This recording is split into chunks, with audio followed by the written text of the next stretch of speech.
Hello my dear friends and family, I'm Operator Starsky with a fresh rundown on Russia's ongoing invasion of Ukraine. We will talk about the situation on the ground and in the air, specifically in the NATO skies violated by the Russian aircraft, and we will also reveal some new details on the biggest Ukrainian drone built so far.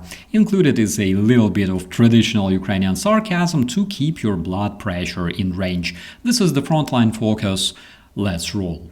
The Russian aviation again tried to accidentally forget where NATO's borders are. On Friday, September 19, terror Russian MiG-31s violated Estonian airspace. European officials keep pushing the idea of a regional drone wall and other measures after the earlier drone incursion in Poland. Moscow, as usual, denies everything. On the ground, Russians pressed near Liman and in Konstantinivka-Drushkivka area and in eastern Zaporizhia and Novopavlivka.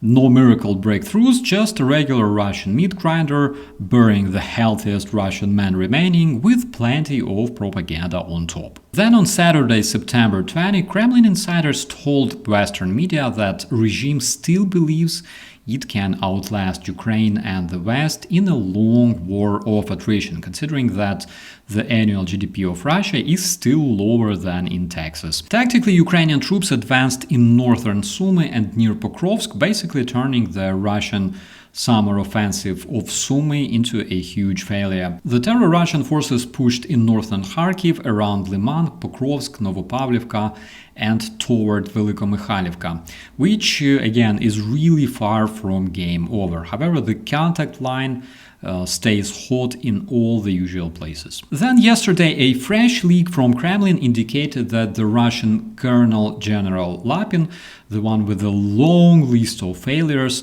was reportedly dismissed. Not because he suddenly got worse, but apparently the Kremlin still needs scapegoats after the 2024 fiasco in Kursk.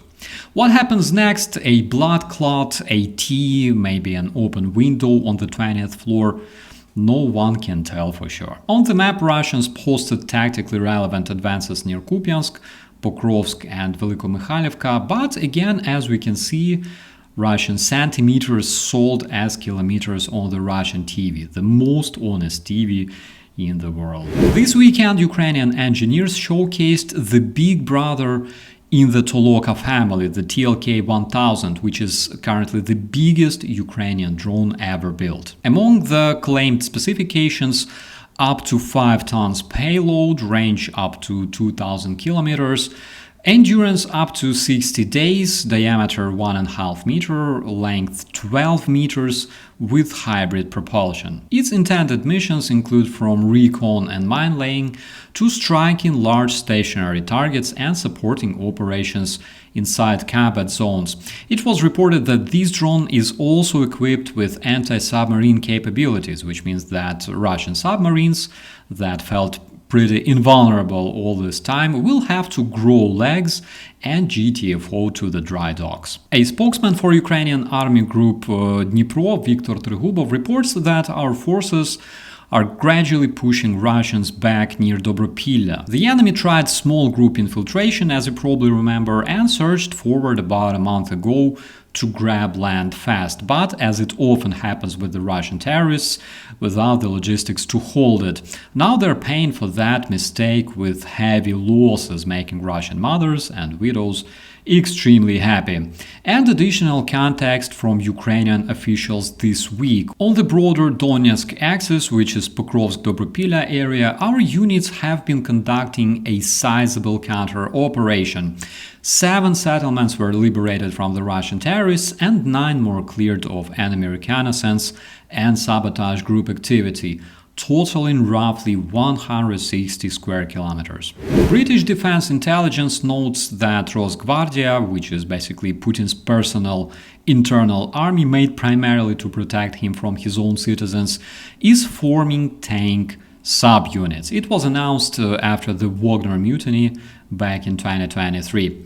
My interpretation is that Kremlin basically wants more armored muscle directly loyal to the palace, not to the Russian general staff that sometimes can be unreliable. And of course, it's not about law and order, that's about basically regime survival and urban intimidation, and possibly a reserve for frontline gaps when the Ruski regulars are exhausted, like it happened in Kursk. The Attach Partisans Network reports on 3 damaged Russian vessels in the occupied Sevastopol. Key points: the Kilo-class submarine Rostov-na-Donu was raised, but repairs have reportedly not started due to severity of damage, likely not economical to fix. The Russian rescue ship Epron and the captured Ukrainian ship Konstantin Olshansky are under observation. Occupiers are often shuffling ships at night, draping camouflage nets, and keeping air defenses on high alert, because Ukrainian Neptunes fly high and far. And here's one more story that shows how deep Russian sabotage efforts run and how the good guys counter them. Remember, we talked about the Ukrainian or Polish SIM cards used in the Russian drones. Counterintelligence officers in Kyiv Oblast detained 2 Russian spies working for the FSB. Their job was to smuggle Ukrainian SIM cards into Russia for use in kamikaze drones like Shahed 136. According to the investigators, both suspects were locals, one even a former cop. After getting instructions from the Russian FSB, they bought SIM cards in Ukraine and then mailed them to the other Russian spies in the EU to cover their tracks.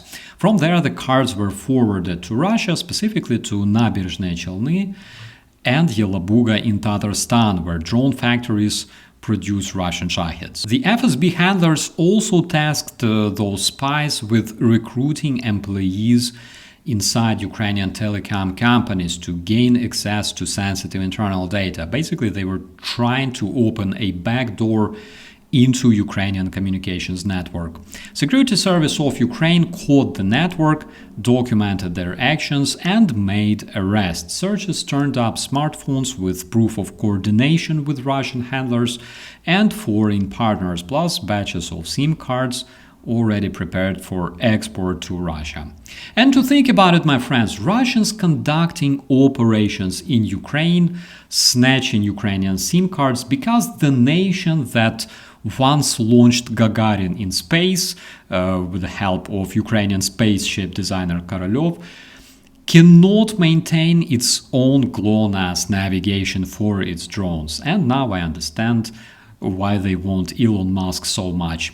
That's it for today, my dear friends. I'm Operator Starsky. See you in the comments. Keep supporting Ukrainian defenders, subscribe to UATV, and as always, be safe. Subscribe to UATV English and stay updated on the most important events, top news from Ukraine and all over the world, in-depth analysis, exclusive reports and interviews, all on hand in our channel. Join our community of viewers and stay tuned.